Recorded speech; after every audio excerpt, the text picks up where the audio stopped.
ಸ್ನೇಹಿತರೆ, ಆತ್ಮೀಯರೇ, ಇವತ್ತಿನ ಈ ಕಾರ್ಯಕ್ರಮ ಯಾವ ರೀತಿಯಲ್ಲಿ ರೂಪುಗೊಳಿಸ್ಕೊಂಡಿದೆ ಅಂತ ಒಂದು ಸ್ವಲ್ಪ ಮಾಹಿತಿ ಹೇಳ್ಬೇಕು ನಿಮಗೆ ಎಲ್ಲರಿಗೂ.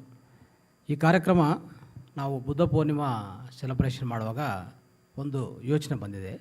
ಏನಂತಂದರೆ, ಇಂಟರ್ನ್ಯಾಷನಲ್ ಯೋಗ ಡೇ ಕುರಿತು ಎಲ್ಲಿ ಮಾಡಬೇಕು, ಯಾವ ರೀತಿಯಲ್ಲಿ ಮಾಡಬೇಕು ಅಂತ. ಆವಾಗ ನಾನು ಮತ್ತು ಸುಬ್ರಹ್ಮಣ್ಯಂ ಸರ್ಗೆ ಅನೇಕ ಧನ್ಯವಾದಗಳು. ಈ ಮೂಲಕ ನಾವೆಲ್ಲರೂ ಜೋರಾಗಿ ಚಪ್ಪಾಲಿಂದ ಸುಬ್ರಹ್ಮಣ್ಯಂ ಸರು ನಾವು ಡಿಸ್ಕಸ್ ಮಾಡುವಾಗ ಏನಂತಂದರೆ, ಕಾರ್ಯಕ್ರಮ ರೇವಾ ಯೂನಿವರ್ಸಿಟಿ ಜೊತೆಗೆ ಮಾಡೋಣ ಅಂತ, ರೇವಾ ಯೂನಿವರ್ಸಿಟಿಯಲ್ಲಿ ಪ್ರಯತ್ನ ಮಾಡೋಣ ಅಂತ ಅಂದ್ಕೊಂಡಿದ್ವಿ. ಖಂಡಿತ ಅದು ಸಫಲವಾಗಿದೆ. ಇವತ್ತು ನೀವು ನೋಡಿದ್ರಿ ಯೋಗ ಡೇ ಎಷ್ಟು ಯಶಸ್ವಿಯಾಗಿ ನಾವು ನಡೆಸ್ಕೊಂಡಿದ್ವಿ ಅಂತ. ಯೋಗ ಡೇ ಮುಕ್ತಾಯ ಆಯಿತು. ಅಂದರೆ ಯೋಗ ಡೇ ಅಂದರೆ ಯೋಗಾಸನ ಪ್ರಾಣಾಯಾಮ ಮೊದಲನೇ ಹಂತ. First stage we completed. ನಾವು we are the middle stage, ಅಂದರೆ ಸೆಕೆಂಡ್ ಪ್ರೋಗ್ರಾಮ್ ಇದು. ಈಗ ಧ್ಯಾನ ಶುರು ಮಾಡ್ತೀವಿ.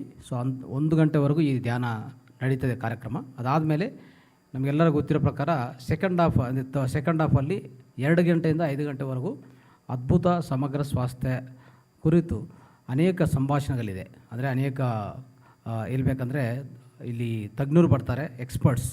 They are going to speak about all the marma therapy, ಶಿವಂಬು ಚಿಕಿತ್ಸೆ, ಮುದ್ರಾ ಥೆರಪಿ, ಅಗ್ನಿಹೋತ್ರ. ಈ ರೀತಿಯಲ್ಲಿ 5 to 6 ಸಬ್ಜೆಕ್ಟ್ಸ್ ಬಗ್ಗೆ ಡಿಸ್ಕಷನ್ ನಡೀತದೆ. ಸೆಕೆಂಡ್ ಹಾಫಲ್ಲಿ ದಯವಿಟ್ಟು ಯಾರು ಅದನ್ನು ತಪ್ಪಿಸಬಾರ್ದು, ಅದೊಂದು ಹೇಳ್ತಾ. ಈ ಕಾರ್ಯಕ್ರಮ ತಮಗೆಲ್ಲರಿಗೂ ಗೊತ್ತಿರೋ ಪ್ರಕಾರ ಅಂದರೆ ಪೂರ್ತಿ ಈ ಸಂಗೀತ ಧ್ಯಾನ ಯಜ್ಞ ಮತ್ತು ಸಮಗ್ರ ಸ್ವಾಸ್ಥ್ಯ ಅದು ನಮಗೆಲ್ಲರೂ ಗೊತ್ತು, ಸುಪರಿಚಿತ. PSSM ಅಲ್ಲಿ ನಾವು ಧ್ಯಾನ ಯಜ್ಞ ಮಾಡ್ತಾನೆ ಇರ್ತೀವಿ.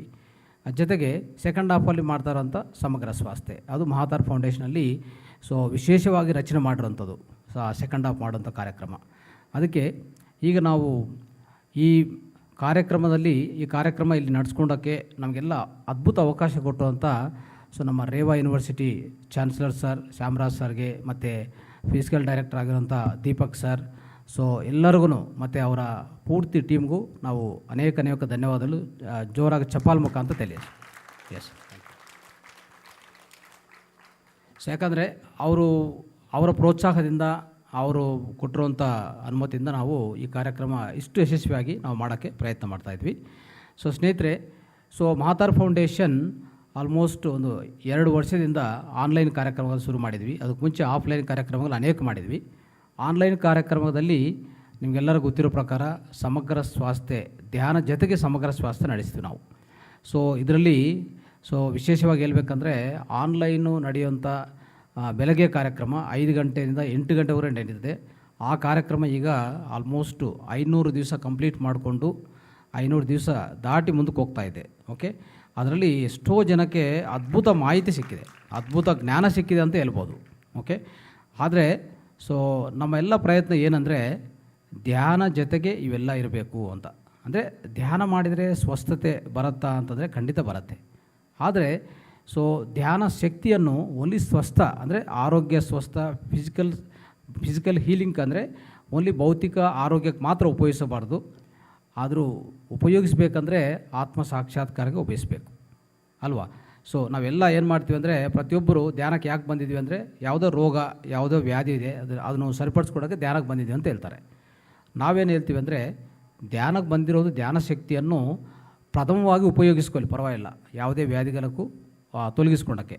ಬಟ್ ಅದಾದಮೇಲೆ ಅದನ್ನು ಅತಿ ಕಡಿಮೆ ಪ್ರಮಾಣದಲ್ಲಿ ವ್ಯಾಧಿಗಳಿಗೆ ಭೌತಿಕ ಅವಸರಕ್ಕೋಸ್ಕರ ಉಪಯೋಗಿಸ್ಕೋಬೇಕು. ಯಾವುದಕ್ಕೋಸ್ಕರ ಉಪಯೋಗಿಸ್ಕೋಬೇಕಂದ್ರೆ, ಪ್ರಾಣಶಕ್ತಿಯನ್ನು ಹೆಚ್ಚು ಮಾಡಿಕೊಂಡು ನಮ್ಮಲ್ಲಿರೋಂಥ, ನಮ್ಮ ಒಳಗಡೆ ಇರೋವಂಥ ಆತ್ಮದ ಸಂಶೋಧನೆ ಮಾಡಬೇಕು ನಾವು. ಅಂದರೆ ನಾವು ಯಾರು, ಎಲ್ಲಿಂದ ಬಂದಿದ್ವಿ, ನನ್ನ ನಿಜ ಸ್ವಸ್ಥತೆ ಅಂದರೆ ನಮ್ಮ ನಿಜವಾದ ರೂಪ ಏನು, ಇದೆಲ್ಲ ತಿಳ್ಕೊಳ್ಳೋಂಥ ಪ್ರಯತ್ನ. ಈಗ ರಮಣ ಮಹರ್ಷಿಗಳು ಹೇಳ್ತಾ ಇರ್ತಾರೆ, ಎಲ್ಲರಿಗೂ ಅದೇ ಹೇಳೋದು ಅವ್ರ ಒಂದೇ ಒಂದು ಪ್ರಶ್ನೆ, ನೀವು ಯಾರು ಫಸ್ಟ್ ತಿಳ್ಕೊಳ್ಳಪ್ಪ ಅಂತ ಹೇಳ್ತಾರೆ. ಎಷ್ಟೇ ಪ್ರಶ್ನೆಗಳು ಕೇಳಿದರೂ ಒಂದೇ ಒಂದು ಆನ್ಸರ್, ಹೂ ಅಮ್ ಐ, ನೀವು ಯಾರು. ಇದು ತಿಳ್ಕೊಳ್ಳೋಕ್ಕೆ ನಿಮಗೆ ಅದ್ಭುತವಾದ ಅನಂತವಾದ ಶಕ್ತಿ ಬೇಕು. ಆ ಶಕ್ತಿ ನಿಮ್ಮಲ್ಲಿದೆ, ಬಟ್ ಆದರೆ ಅರಿವಿಲ್ಲ. We don't have awareness, we don't have the inner awareness, right? That inner awareness awakening ಮಾಡೋಕ್ಕೆ ನಮಗೇನು ಬೇಕು? ಧ್ಯಾನ ಬೇಕೇ ಬೇಕು. ನಾವೇನು ಅನ್ಕೊತೀವಿ, ಧ್ಯಾನ ಮಾಡಿದರೆ ರೋಗ ಹೋಗುತ್ತೆ, ಎಲ್ಲ ರೋಗಗಳು ತೊಲಗಿಸ್ಕೊತೀವಿ, ನಾನು ಸ್ವಸ್ಥತೆ ಆಗುತ್ತೆ ಭೌತಿಕವಾಗಿ ಅನ್ಕೊತೀವಿ. ಅದು ಹೇಳ್ಬೇಕಂದ್ರೆ ಅತಿ ಕಡಿಮೆ ಲಾಭ ಅಂತ ಹೇಳ್ಬೋದು ಧ್ಯಾನದಿಂದ ನನ್ನ ಪ್ರಕಾರ. ಅದು ಆ ಭೌತಿಕ ಸ್ವಸ್ಥ ಮಾಡ್ಕೊಂಡಕ್ಕೆ ಧ್ಯಾನ ಬೇಕಾ? ಏನು ಬೇಕು? ಅನೇಕ ಇದೆ. ನೀವು ಆಹಾರ ಸರಿಪಡಿಸ್ಕೊಳ್ಳಿ, ಆರೋಗ್ಯ ಶೈಲಿ ಸರಿಪಡಿಸ್ಕೊಳ್ಳಿ. ಇನ್ನೂ ರೋಗ ಬಂದಿದೆಯಾ, ನೀವು ಆಯುರ್ವೇದಕ್ಕೆ ಹೋಗಿ, ಹೋಮಿಯೋಕ್ಕೆ ಹೋಗಿ, except allopathy, no allopathy, no medicine no doctor. ಅಂದರೆ ನಮ್ಮ ಪತ್ರಿ ಸರ್ ಹೇಳ್ತಾ ಇರ್ತಾರೆ ಯಾವಾಗಲೂ, ನೋ ಮೆಡಿಸನ್ ನೋ ಡಾಕ್ಟರ್. ಅಂದರೆ ಅರ್ಥ ಏನು? No allopathy medicine. ಮಿಕ್ಕಿದು ಇನ್ ಕೇಸ್ ಇದು ಆಯುರ್ವೇದ ನಮ್ಮ ಸನಾತನ ಧರ್ಮ, ಅದನ್ನು ಉಪಯೋಗಿಸಬಾರ್ದಂತ ಏನಿಲ್ಲ ಮಿತ್ರರೇ, ಅದನ್ನು ಅರ್ಥ ಮಾಡ್ಕೊಳ್ಳಿ. ನಮ್ಮ ಆಯುರ್ವೇದ ಅನ್ನೋದು ಸನಾತನ ಧರ್ಮ, ಅದನ್ನು ಉಪಯೋಗಿಸ್ಕೊಂಡು ನಿಮ್ಮ ಭೌತಿಕ ಸ್ವಸ್ಥನ ಸಾಧಿಸ್ಕೊಳ್ಳೋಕ್ಕೆ ಏನೂ ತೊಂದರೆ ಇಲ್ಲ, ಉಪಯೋಗಿಸ್ಕೊಳ್ಳಿ. ಅದು ಇದೆ, ಮರ್ಮ ಥೆರಪಿ ಇದೆ, ಮುದ್ರಾ ಥೆರಪಿ ಇದೆ, ಆಕ್ಯುಪ್ರೆಷರ್ ಇದೆ, ಅನೇಕ ಸ್ವಸ್ಥ ಚಿಕಿತ್ಸೆಗಳಿದೆ. ದಯವಿಟ್ಟು ಅದು ಉಪಯೋಗಿಸ್ಕೊಳ್ಳಿ. ಯಾವುದಕ್ಕೆ?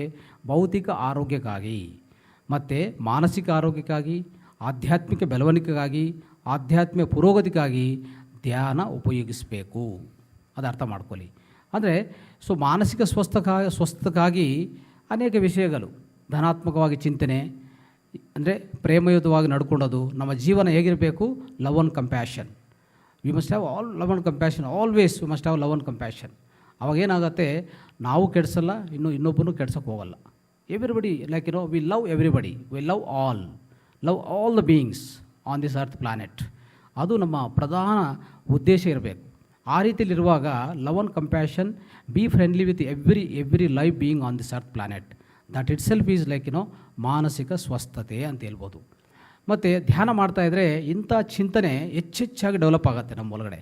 ಯಾರ್ಯಾರು ಧ್ಯಾನ ಮಾಡ್ತಾ ಇರ್ತಾರೋ ಅವರಿಗೆ ಮಾನಸಿಕ ಆರೋಗ್ಯ, ಮಾನಸಿಕ ಸ್ಥೈರ್ಯ, ಆತ್ಮಸ್ಥೈರ್ಯ, ಆತ್ಮಸಾಮರ್ಥ್ಯ ಹೆಚ್ಚು ಆಗ್ತಾನೆ ಇರ್ತದೆ.